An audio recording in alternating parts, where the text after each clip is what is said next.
Hope you are having a good day. Pretty bright and sunny out today, so that's quite nice. I got some fresh flowers on my table. Daffodils and tulips are growing in my garden. And we are starting our Native American communities unit in social studies. So I wanted to read this amazing book to you that I got recently, and it kind of goes along with those feelings. Today I feel books that we've been writing in. So this is a really fantastic book, and it's called Sometimes I Feel Like a Fox. And the author is Daniel, and she is a member, and she's writing specifically about the Anishinaabe tribe and culture.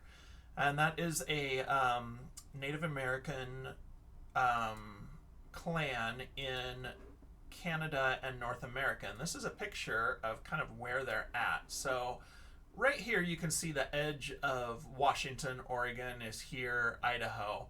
And this is the line that kind of separates Canada and the United States.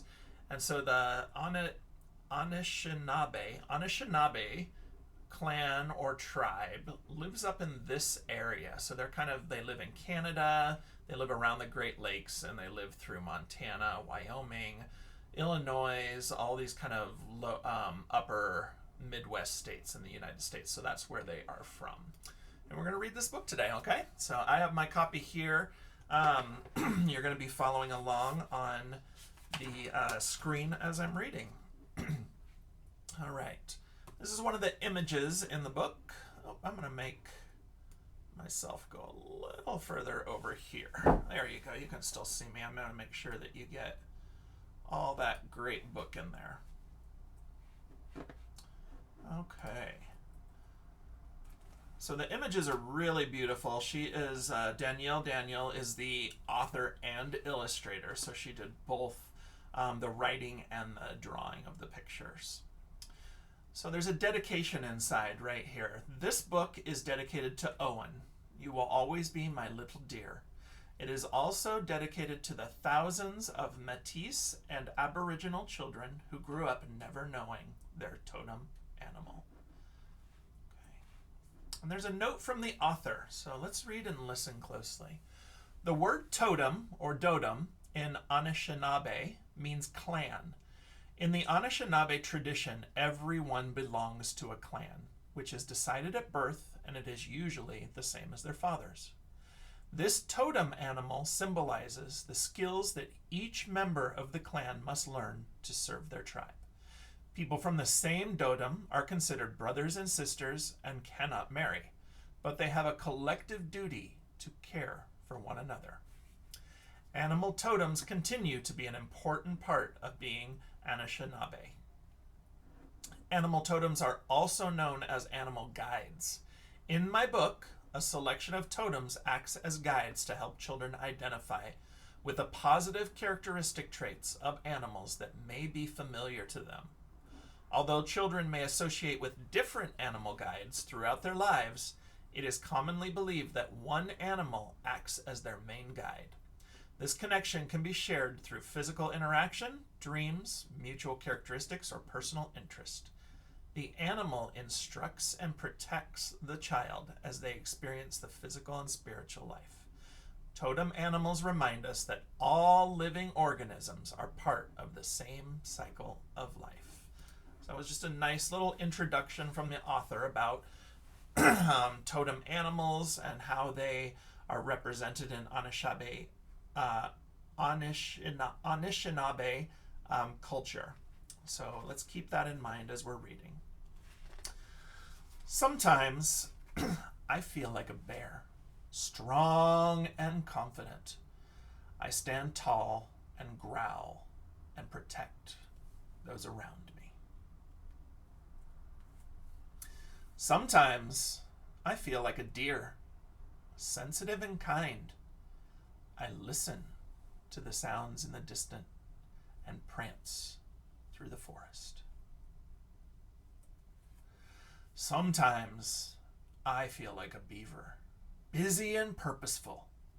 I only use what I need and always get the job done.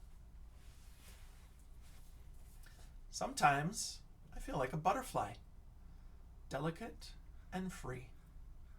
I spread my wings wide open and flutter from flower to leaf. Sometimes I feel like a moose, awkward yet graceful. I move swiftly and silently with a gentle strength and wisdom. Sometimes I feel like an owl, intuitive and discreet. I fly across the dark night sky, always watching and always listening. Sometimes I feel like a rabbit, quick and alert. I like to eat my carrots and leap into new adventures. Sometimes I feel like a turtle, slow and quiet. I retreat into my shell and I find peace and solitude. Sometimes I feel like a wolf, intelligent and loyal. I surround myself with family and howl into the moonlight.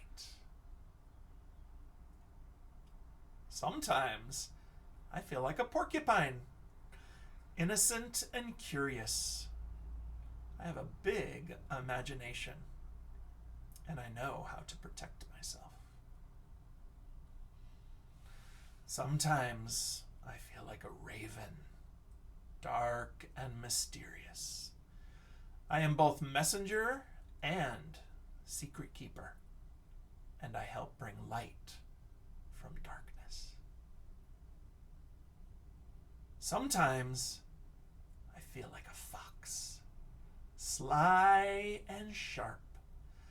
I observe all those around me and disappear very quickly. Oh, that was wonderful. Is there one of those animals that you identify with? One thing I was thinking about is the page that had the raven. I'll go back to that.